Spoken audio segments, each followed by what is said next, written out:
Well, I see some people got the change of time. Welcome to the Wednesday meditation service. And we're going to do it a little early so that people can have an evening as the summer comes and just really spend it out in this beautiful weather, which I just went to the store, so it was raining. I don't know if it stopped, but still was beautiful. And that lightning that took place the other night up in the mountains, we didn't hear the thunder, but I was up in the middle of the night, and I just saw it doing lightning all for so long. It was so magical, but I didn't hear anything. So it was all, I guess, in Boulder. But that's still, when you hear the Creator speaking, it's pretty dynamic.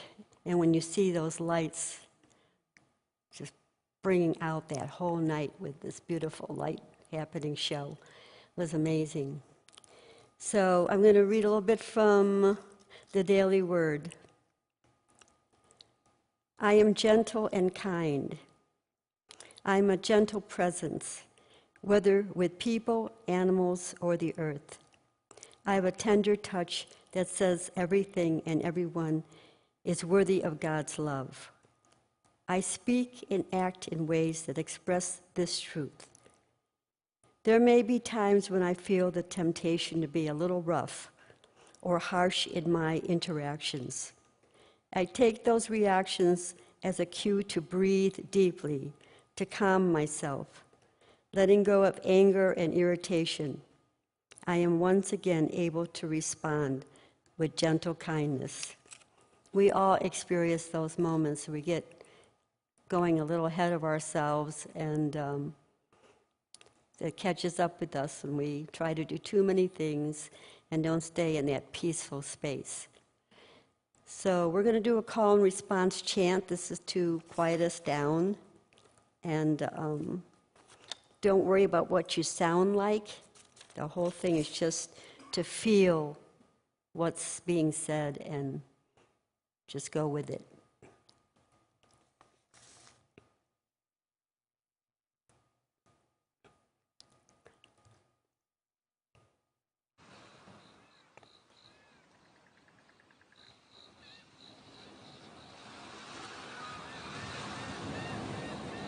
Open my heart,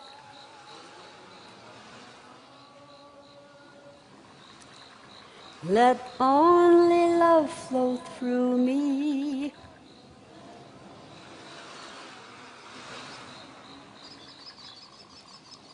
Center my soul,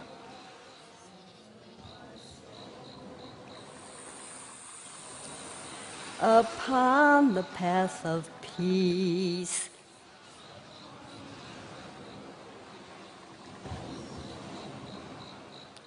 Make of my life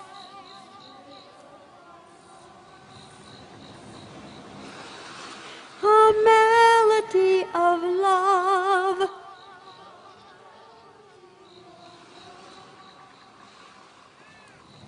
God is in all of life.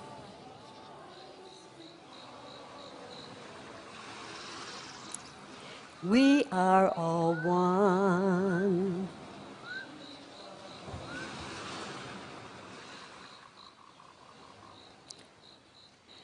Open my mind.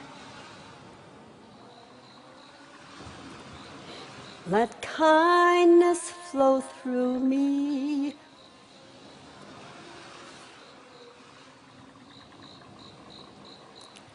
Centered in love.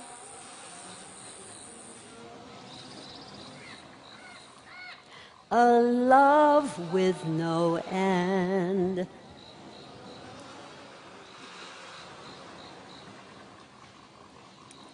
Make of my life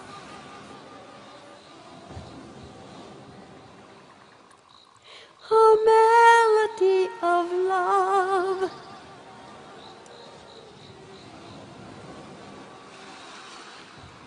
God is in all of life.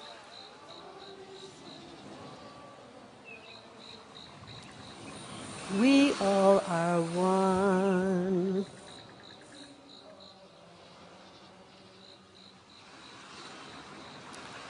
Open my eyes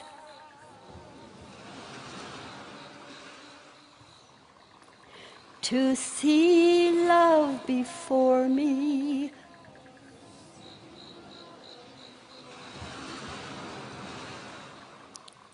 Radiant love,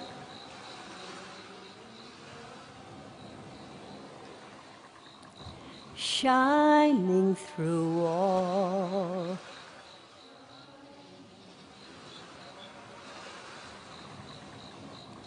Make of my life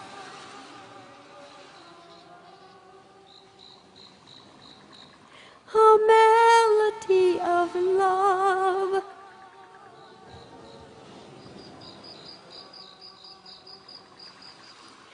God is in all of life.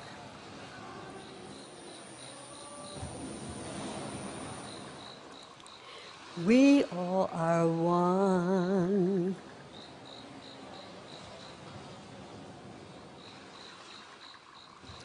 Creator of all life,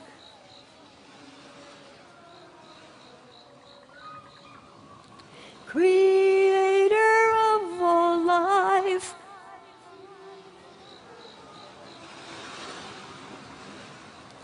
bring us to the light.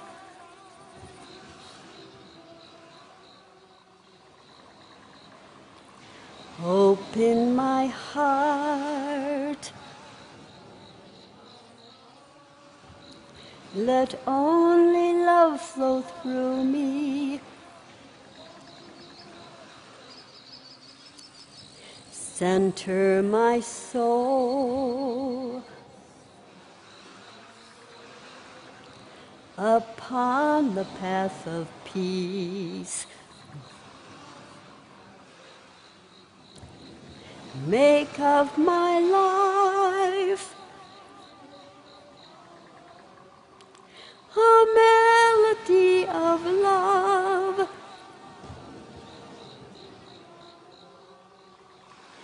God is in all of life.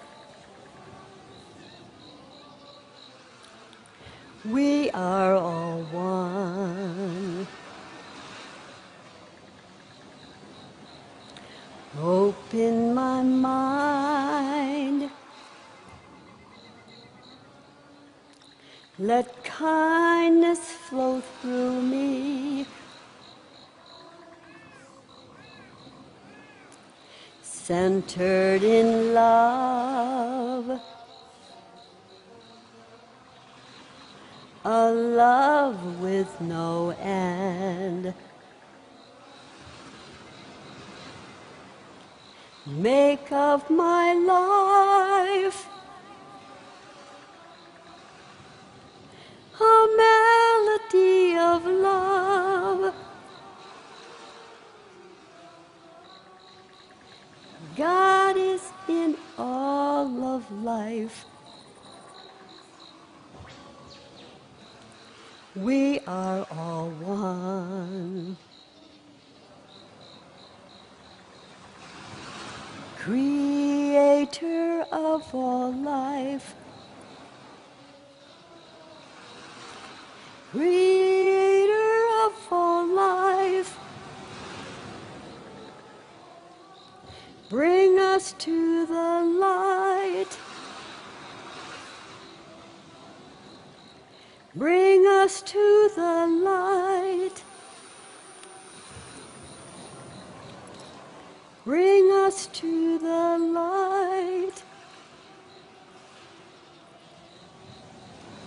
Bring us to the light. Om.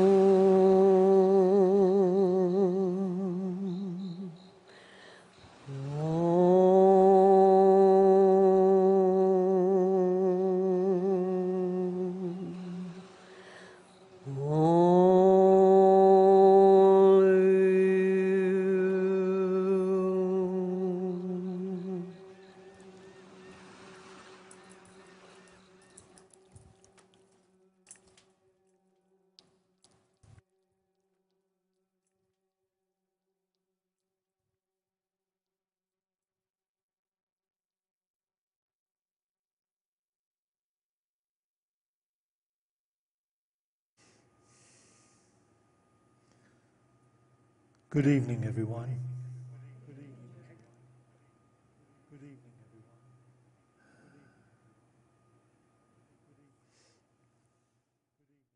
Just tonight,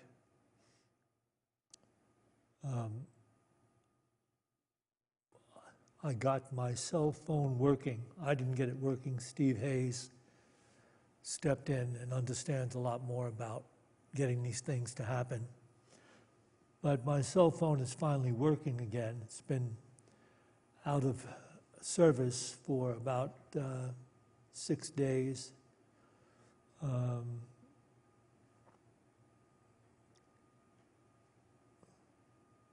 then when I had it, I was just looking to see if everything was back in place where it needed to be on the cell phone.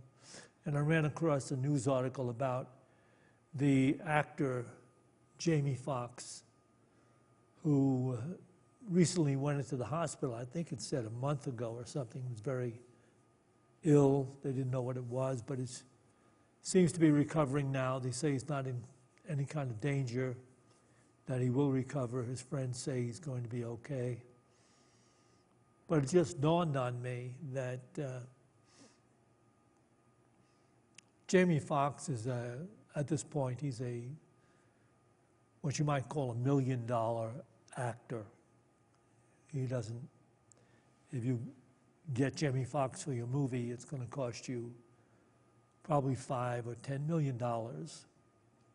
So he's well-to-do. And tonight I was going to talk about suffering as a teacher. And that no one, regardless of what status they have, how popular they become, or how wealthy, there is no one who is separate from suffering. There are all kinds of things that people suffer from, and no one escapes suffering. It's all part of life. I remember when I was the minister in San Angelo, Texas, and we had a picnic, and we had the Sunday school children out there playing while we were sitting around the tables. And I was just observing the world. And I noticed that in the Sunday school there was this young girl who was playing with her friends and kibitzing with her friends, but she had a glass eye. And she was maybe 9 years old, 8 or 9 years old. And I thought, at this point, she has no personal feelings or limitations about her eye. She's just a kid. They're playing, and she's just like all the other children. But suffering awaits her, I thought. When she gets to be 12 or 13, that glass eye is going to be a problem for her in a world where everything is based on outer appearances and popularity. So that will be a handicap for her. And what will she do? Will she, because of her particular handicap, become more considerate and compassionate, a better friend, maybe a better wife, maybe a better mother? Or will she become bitter and angry? Just something I thought about at that time. I've given that thought out in a talk on occasion as I look into this whole idea of suffering as a teacher. Because no one escapes suffering. Doesn't matter who you are or, what your status in life is. But it waits for everyone. At some point, we will all suffer something. And I think that today there's a problem with young people who, for some reason, have been so conditioned to believe that life in the world should be easy. And when it's not easy, something has to be done. There has to be laws made to make it easier. But no laws can actually eliminate the suffering of human beings. And young people especially today. You see what they're doing, with this whole thing of, with the cell phones, people, they actually go after some young person on the cell phone and put them down and, threaten them, make them feel insecure. And then there's all kinds of parents who are trying to get that fixed. But it's difficult for young people. I think one of the difficulties is that we don't understand that we have to learn how to cope. Everybody has to learn how to cope because suffering is there. Life in the world is never going to be a clear pathway without any difficulties, challenges that will cause us to have to cope. But there is a way that we can think about this. I believe it's the Hindus, for the most part, who believe that suffering was created on purpose with the world.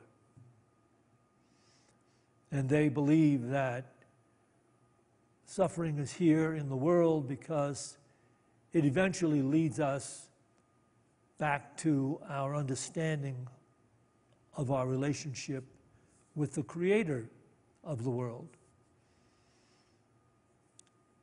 It's interesting that the Zen have an ideal that they pursue in their attempts to awaken the disciples of the Zen masters. I tell this story enough, you should have it memorized by now, but I will tell it again just in case you haven't memorized it. There was this monastery where many, many monks hung out and were trying to become awakened or enlightened. And one day, one of the monks, Joshua, was sent to the marketplace to buy supplies, which was quite a ways off, but he had to get the supplies and bring them back in a wagon. And while he was gone, the Zen master spoke to all the other monks and said, "Why is this pesky cat around this monastery? Somebody give me a reason why this cat is in this monastery, because I'm going to kill this cat right now if you don't convince me why it's here." And of course, all the monks who knew the cat, and the cat had been there a long time, started to give reasons why the cat shouldn't be killed. "Oh, no, the cat keeps the mouse population down. Oh, no, the cat's never in the way, really. The cat's a friendly pet. He doesn't do anything wrong." And they carry on, and they're all trying to give these reasons to the master why he shouldn't kill the cat. But anyway, after everything is said and done, and they're all crying out to try to get the master not to kill the cat, the master says, "You've all failed utterly," and he kills the cat. Joshua then returns to the monastery, and everybody's talking, the master killed the cat. And the master looks at Joshua and says, "So what have you got to say?" And Joshua just takes his sandals off and puts them on his head. And the master says, you could have saved the cat.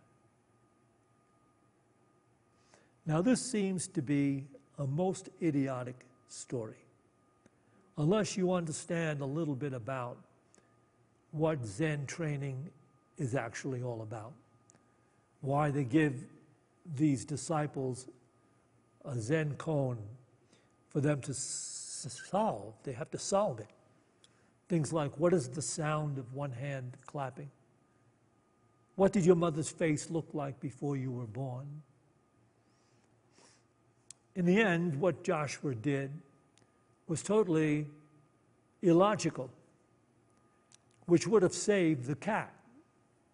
Because everything they are attempting to do in a Zen monastery is to break the mind from its logic, its logical perception, in which it grew up and was very logically involved in trying to live its life. But if you want to find true life, your logic has to be broken, because the world is not logical. And while we in the Western culture live in the illusion that it's logical, it is not at all logical. And as long as we attempt to be logical about that life we are living in this world, we will be seriously disappointed. We will not only have suffering as it actually exists, but we will have a lot more useless, unnecessary suffering, because we will continue to assume that some logical, reasonable way can be done to eliminate the terrible difficulties and problems that arise. And that in some way we can save the conditions in the world, save the country, and we can't. Because there's nothing logical in the world. I mean, just think about it. I say this enough. If you watch the news on television ever, and you shouldn't, but if you occasionally tune into the news, you find out just how insane the world actually is. I mean, think of it this way. They will pay a football player, $100 million contract for 3 years or something. But a school teacher has to struggle for a salary of $30,000 a year, while the school teachers are attempting to help the children and raise the children and teach the children. And that in itself is illogical. And I thought Bernie Sanders did an interesting thing. I watch the Mike Wallace interviews that he does with famous people. And he brought Bernie Sanders on because of this debt ceiling debate that's taking place. And Bernie Sanders, who is he may be the only honest guy in politics. I mean, at least what he's saying to you, he believes. But he wrote a book, and Mike Wallace brought up the one thing he said in the book. He said, in your book, Senator Sanders, you say that anyone who makes $99.9 million a year should not receive any more money. Anything that person makes should go to the government. He said, so did you say that in your book? $99,900,000 would be the cutoff line. Bernie Sanders had the right answer.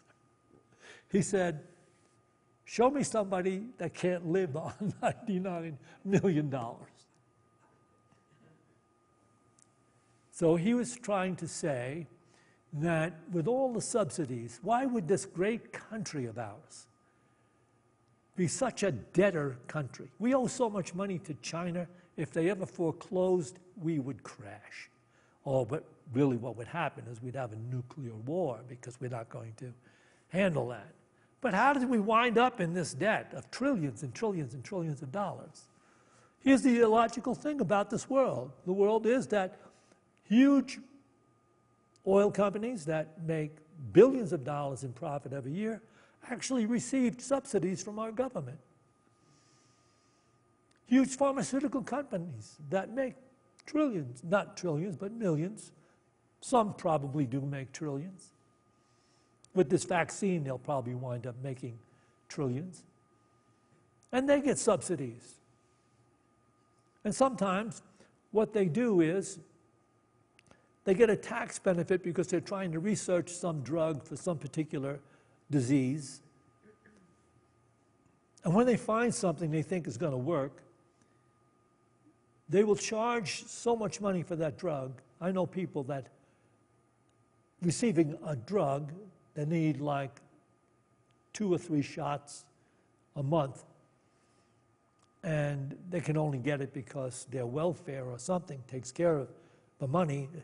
The drug costs $8,000 or $10,000. So it's illogical. You're never going to get to the bottom of it. It's too illogical. But is there any way to find true peace of mind in a totally illogical world without having to go to a Zen monastery and have the assumption that the world is logical finally broken within us? That's what would happen. You go to a Zen monastery, it's hardcore.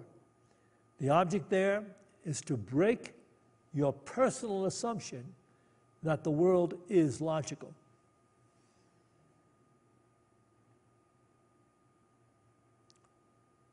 But we're trying to do it here. And I can only share with you what illogical truths we embrace in unity. Here's an illogical truth. Who wants to hear it? Raise your hand. All right, well, Which principle are you doing, Jeff? I didn't hear that. Which principle are we doing? Shout it out. Which principle are we doing? I don't have any idea.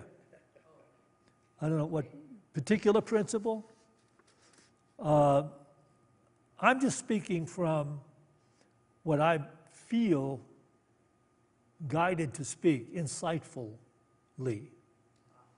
All right? Okay, so if that helps, fine. Is that logical enough for you? This is illogical, though. See if you can wrap your head around it.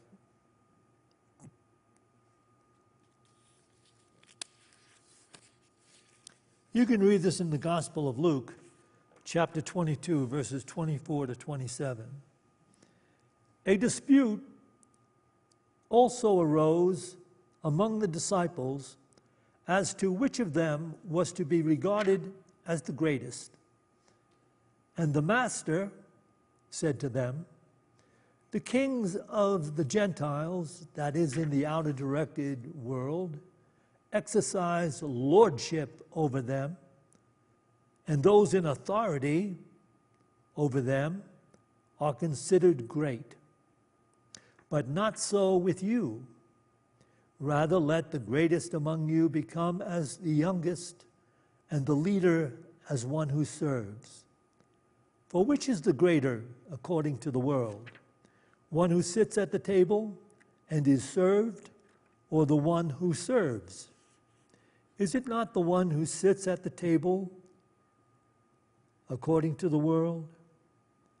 But I am among you as one who serves."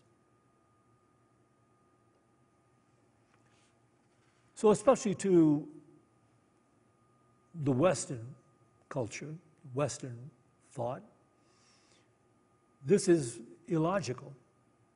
It's saying people in high places have authority, and they use that authority, and people say, wow, great, that person is great because that person has gained authority and has more control over the conditions and circumstances of his or her life, and therefore that person has a chance of really having a much better life. But how can that person have a much better life if suffering visits everyone? No matter what your status is, no matter what your financial situation is, no matter what your popularity is or your popularity level. No, the Master is saying that the greatest among you will be the servant of all. And that just flies in the face of logic, in our world especially. So, what is he saying by that?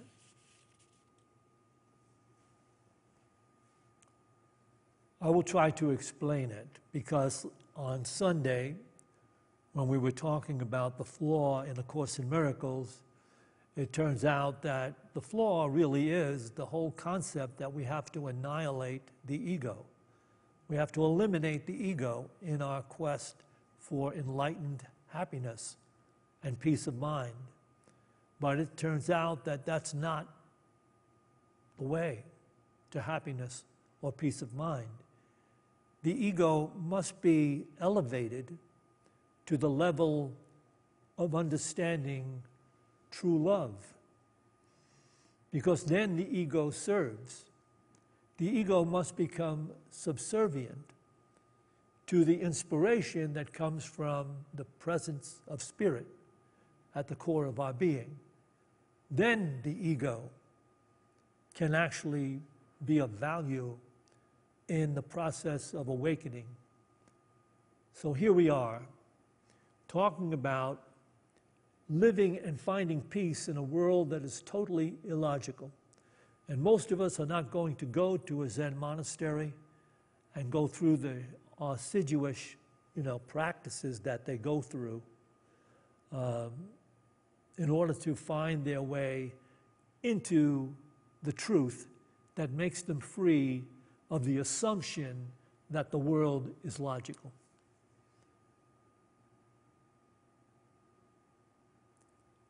But how do we do it? If we surrender, which is a word that many, many, many Unity churches never use. The word surrender is something that, just sounds like becoming a doormat. And here he's saying the greatest of you will be the one who surrenders and becomes the servant of all. He's not just talking about serving in a literal sense as someone who serves other people at the table,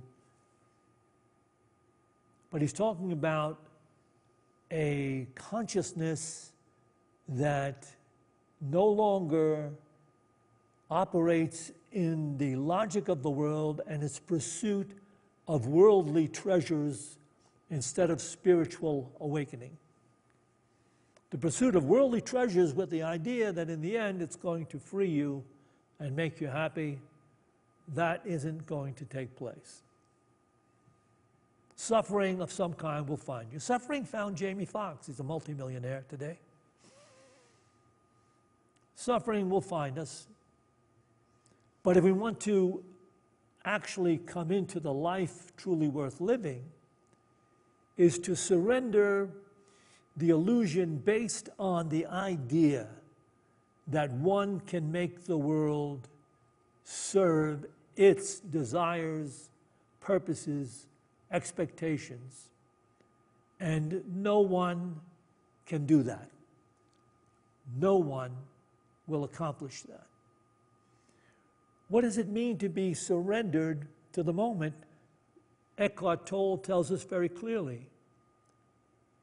Just Be one with what is taking place in your now experience. Not resisting the experience that is now in your face, on your path. So that means your work, your friendships, your family, your relationships, whatever it is you're doing, you do them with the intention of wholeheartedly doing them to the best you can do them. And if in this moment you're called upon to clean that filthy toilet, you give it your all. And in that same moment, if you receive a Nobel Prize, you accept it with the same humility. Because you have lost the sense of assumptions that this should be logical. I should be able to get what I want, and that's what makes one happy. No. To be happy is to be unflappable, unmovable in the changing tides and circumstances of the world. As conditions and circumstances go up to benefit you, you stay in that same peaceful frame of mind, knowing this too will pass. And when things are not going your way and difficulties have arrived in your situation, you say to yourself, this too will pass, because life is like that. And when you're that accepting of the moment, to be totally appropriate in the moment, what the moment requires in that moment, when you're totally appropriate, your ego has surrendered to what is truth.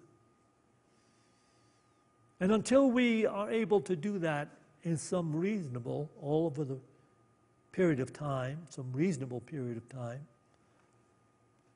we will not know what it means to be truly alive without fear, without concerns.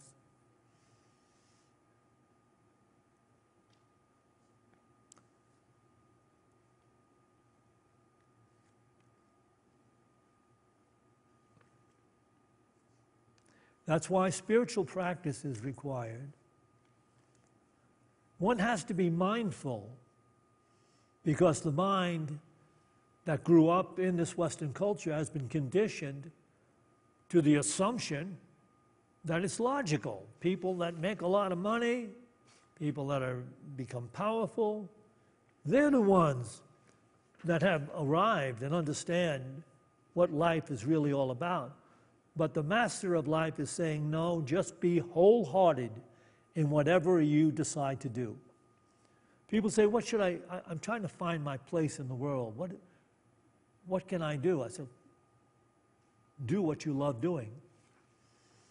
And also learn to do what you don't love doing.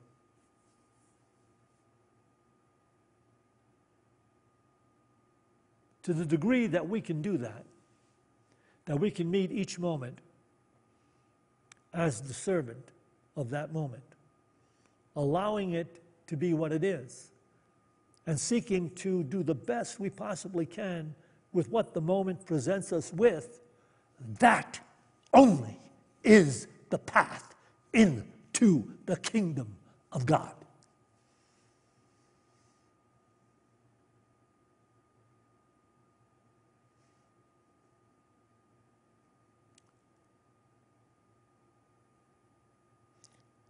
I'll give you one more. Boy, that's a very powerful, that would be a very powerful ending on a talk, wouldn't it? Something is telling me, end it now. End it, it's logical, end it now. End it now. I don't know if I should, I've got another quote I could give. I could go on.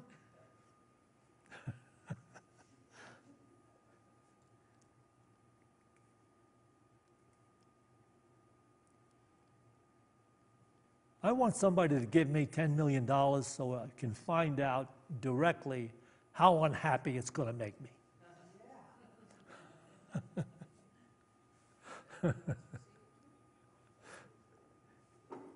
All right, we're going to meditate together. I'll save this quote for you. If you're still around, if you want to come around next week, you'll find out. This is a great quote. I should have used it. I'm not going to.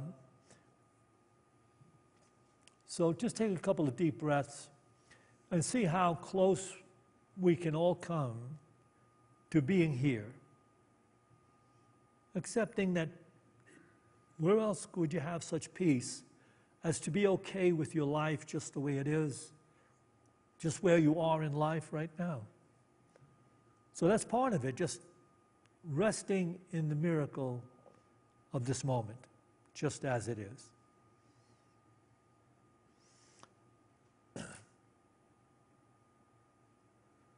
And so we're releasing any resistance we may have. We're just going to do some breathing and relaxing and resting as we listen to this bowl, the beautiful tone it puts out there.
And we can start to focus our awareness with this particular mantra.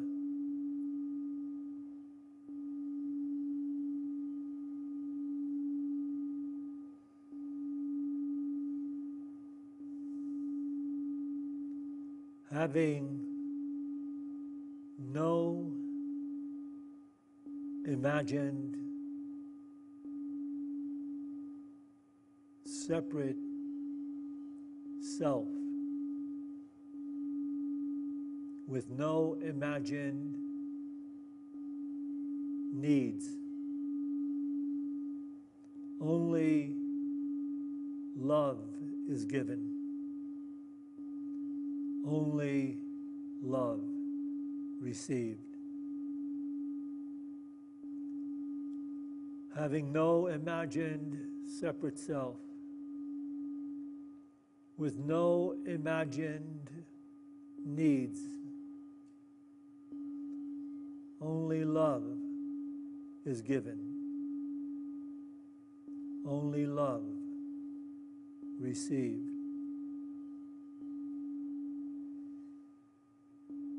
Having no imagined separate self,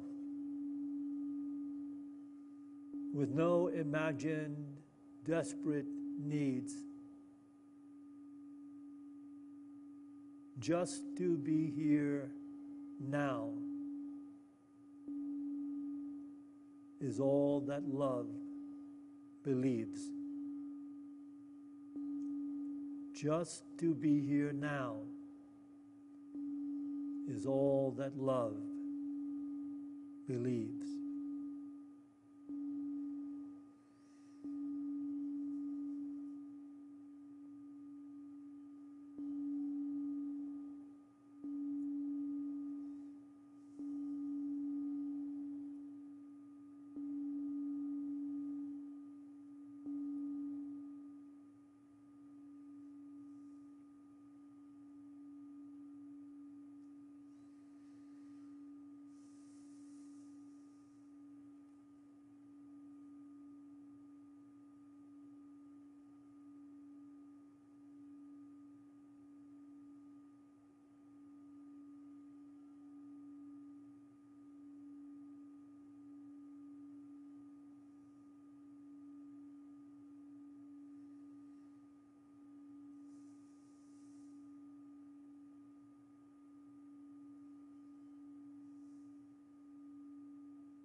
In this refined state of consciousness, we will offer the names of those that have been submitted to our prayer list. As Norma calls the name, just let your refined thoughts recognize the presence of God in that name. Sharice Clark, James and family. Spencer and Teresa Cobley, Jean-Paul Samori, Daniel Andres Rothery, Teresita Vidaro, Eris, Sue and daughter, Brett Hearn, Jenny Anderson, Tom and Judy Stelmach, Jimmy Conway, Kathy Pearson, Marilyn and family, Dolores Clark Fieldbush, Oliver Elder, Drew Ober, Tom, Liz, and Tyler Johnson, Carol Selby, Phyllis, Layla, Marcus, Ukrainian people, Art, Jay, Barbara, Sarah, Karen, Kristen, Shane, Aaron, Jason, Riley, Jackson, Madison, Bridger, Erika, Jason, Francis Schuler, Sandy Spahn, Diane Spahn, Chris Griok, Dan and Michael Spahn, Pat Johnson, David Booker, Humanity, Gwen,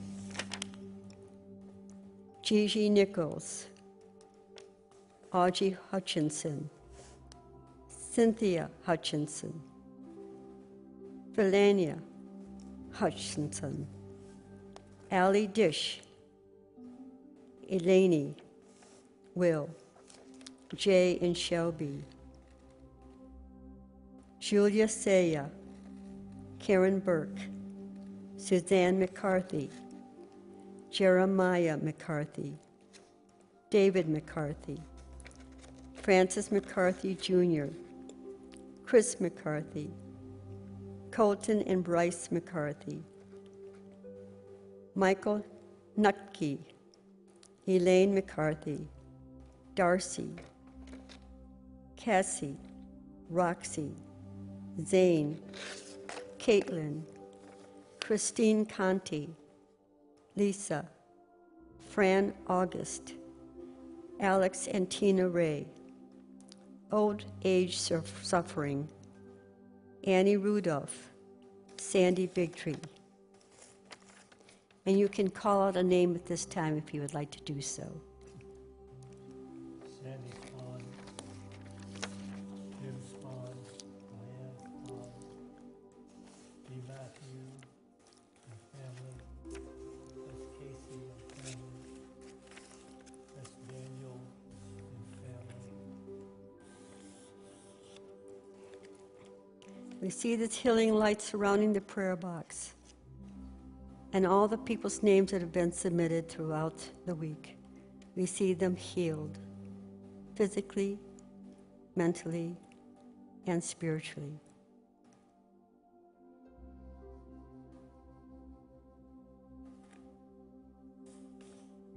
Let us take a few moments now to enter into the vision of the Masters. That vision bringing forth a recognition of our interconnectedness with life, all others, all creations. Let us recognize this reality rising in the awareness of everyone sharing this Boulder community with us.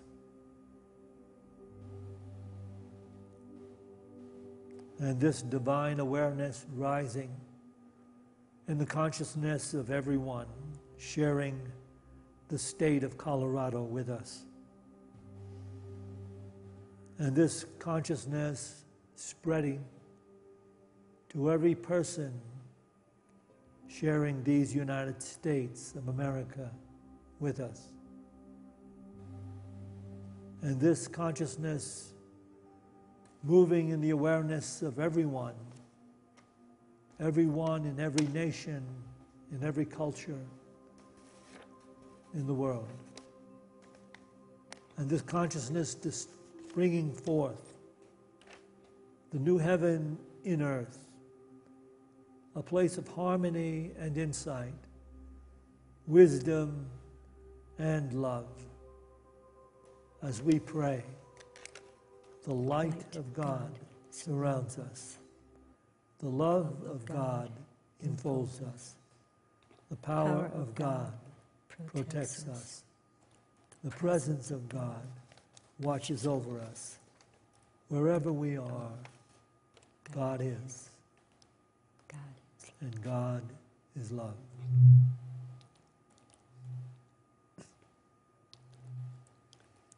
We will take an offering for unity now. And those of you watching this on the live stream can scroll down. If you're on our website, you can find the donate button. And it'll show you the ways you can donate to Unity. And those of you that are here can take your offerings in your hands. We'll bless them all with this offering prayer. Divine love, through me, blesses and multiplies all that I have, all that I give, and all that I receive, because I give. And so it is.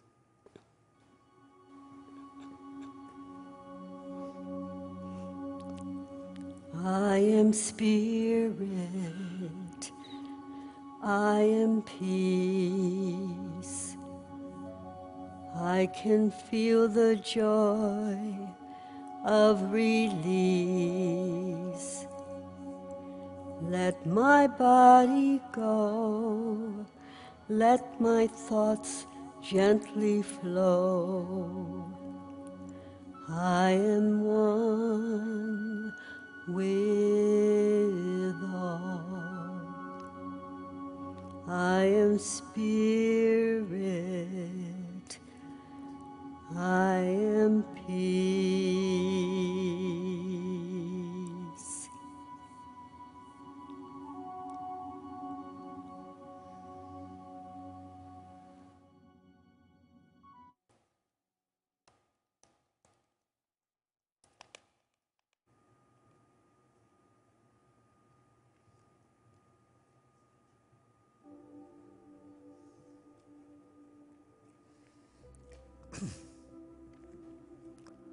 Join me now, please.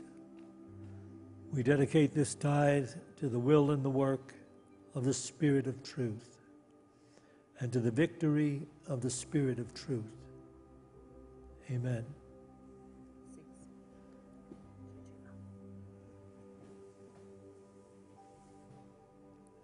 I think in 2 weeks, I'm not sure it'll be 2 weeks or 3, we're going to change the format here on Wednesday night. We're going to do a type of service. It's going to take place in Fellowship Hall, where we're going to go through the different modalities of healing, alternative methods to heal, from the outside in, but also we're going to use from the inside out. And I'm setting that up now, trying to figure out how the best way to bring that about. So that'll be in about 2 weeks more. So we might have 2 more Wednesday meditations like this. We'll also have a meditation, but these alternative ways of healing are something Norma and I have been into for decades. So, and we'll be using those great alternative healing masters that have shared their ways of healing, and it will be delightful and wonderful and healing. We will do a meditation, We will do a meditation, but it'll be sitting on pillows on the floor in the way we started. well, you how- can still sit in a chair. Some people may want to sit on a pillow, but we'll have chairs and pillows, and You can make it on the floor. we'll work it out. Okay, Sunday, The bookstore's open. yeah. And we have tea and cookies for those who'd like to stay and chat. And Sunday, we will continue the series on the enlightened ideas evolving out of the flaw in A Course in Miracles, which was discovered. And we'll be following that line of thought. So to everyone, good night.